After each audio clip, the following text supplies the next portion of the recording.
Golubic didn't just explode. She shattered every unspoken rule of tennis decorum in a single, devastating moment. What began as a private phone call between Roddick and Eala spiraled into the most explosive scandal women's tennis had seen in years. A leaked conversation, a public confrontation, and a rivalry that no one saw coming. This wasn't just about tennis anymore.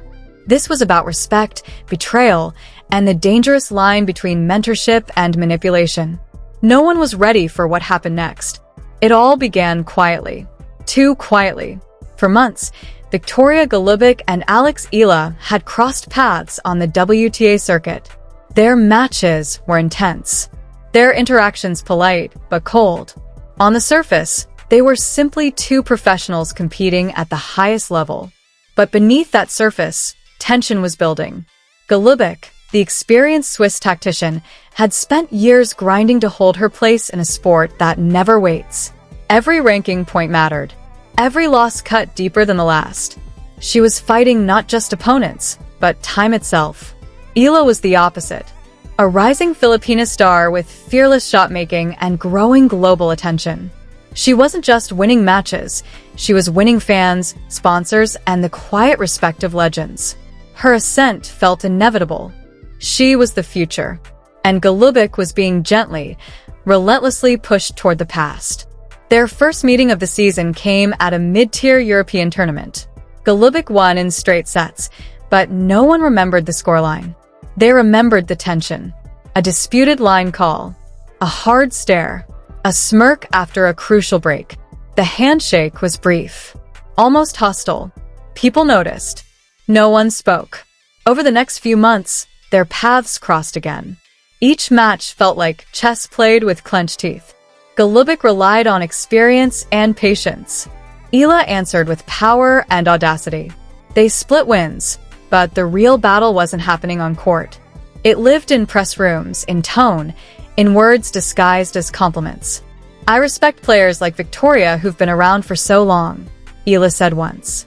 "It's inspiring to see them still fighting." The words sounded kind. The tone said otherwise. Weeks later, Golubic responded. "Youth is exciting," she said with a smile. "But it doesn't replace experience. Some players learn that the hard way." The tennis world loves a rivalry, but this wasn't one yet. It was a slow burn, waiting for a spark. That spark came from the last place anyone expected. Roddick. After retiring, Roddick had become one of the sport's most trusted voices. Former champion, analyst, mentor. When he spoke, players listened.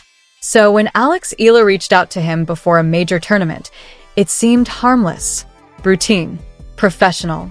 They spoke privately. Strategy, mental preparation. And yes, Golubic. In the leaked audio that would soon surface, Roddick broke down Golubic's game with ruthless clarity. Her tendencies, her pressure points, how to rush her, how to force doubt. Then came the line that changed everything. "She's past her prime," Roddick said. "She knows it. Use that. Don't just beat her. Make her doubt herself." Eala laughed, not cruelly, but confidently. Neither of them knew they were being recorded. Less than 48 hours later, the audio was everywhere. A tennis gossip account dropped the clip without warning. 11 minutes of private analysis dissecting an active player's career. The internet detonated. Within hours, major outlets picked it up. And shortly after, Golubic heard it. What she did next shocked everyone. She didn't wait. She didn't consult her team. She went straight to social media. "Funny how legends become cowards behind phone calls," she wrote. Roddick, say it to my face. "Eala, if you need a retired player to tell you how to beat me, maybe you're not as good as they say." The post went viral instantly. An hour later, she doubled down. "Respect is earned on court, not in secret conversations. I'll see you both soon." The tennis world froze. Players don't do this. And they certainly don't call out Roddick. Roddick responded the next morning, defensive, unapologetic. He framed himself as the victim of an illegal leak. No apology. No retreat. Eala said nothing. Her silence spoke louder than words. Then came the moment that turned controversy into confrontation. 2 days later, at a charity event filled with players, sponsors, and cameras, Golubic walked straight up to Roddick. "Next time you want to tear someone down," she said, loud enough for the room to hear, "do it when they can defend themselves." Roddick smiled, not warmly. "You're defending yourself just fine," he replied, before walking away. The room went silent. But what no one knew yet was this: the audio had been edited. And the truth was far more complicated than anyone realized. The tennis world had never been more divided, and the story was only beginning, and one could agree. But the most painful damage wasn't happening online. It was happening behind the scenes. Players who once respected Golubic began quietly questioning her judgment. Sponsors grew uneasy about attaching their brands to controversy. Networks started reassessing Andy Roddick's role as a commentator, wondering whether his analysis could still be perceived as impartial. And Eala, caught in the crossfire, watched her reputation take hits from both sides, too silent for some, too involved for others. The WTA stayed silent as long as it could. Eventually, it had to respond. Their statement was carefully neutral. "We encourage all members of the tennis community to engage with respect and professionalism. Private matters should remain private, and we do not condone the illegal recording or distribution of private conversations." It said everything and nothing. Meanwhile, the person who leaked the call remained anonymous. Speculation ran wild. Was it someone close to Eala trying to sabotage her rise? A disgruntled former associate of Roddick? A Golubic supporter attempting to expose perceived disrespect? No one knew, and that uncertainty only made the fallout worse. The pressure mounted. Golubic's next match drew massive viewership, not because of tennis, but because everyone wanted to see how she would carry herself under scrutiny. She lost in straight sets. In the post-match interview, her composure cracked. "I have nothing more to say about this," she said when asked about the controversy. Her voice shook. Her eyes were red. The toll was visible. And just when it seemed the situation couldn't grow more volatile, new audio surfaced. Exactly 1 week after the first leak, a respected tennis journalist released the full, unedited recording of the Roddick-Eala call. Context changed everything. The original clip had been selectively edited to amplify outrage. In the full audio, Roddick's tone was far more balanced. Yes, he broke down Golubic's tactical weaknesses, but he also praised her extensively. "Viktorija is one of the smartest players on tour," he said early in the call. "She survived this long because she's mentally tough. Don't underestimate her for a second." The infamous line about Golubic being past her prime was still there, but now it sounded different. Less insult, more reality. "Past her prime doesn't mean she's easy to beat," Roddick continued. "Some of the most dangerous players are the ones with nothing to lose." And the suggestion about making her doubt herself? That wasn't cruelty. It was elite competitive psychology, the same mindset taught at every top academy in the world. The full recording revealed something else that had been missing entirely.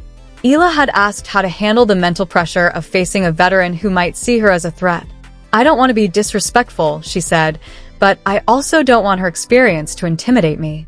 Roddick's response was measured. Calm. Responsible.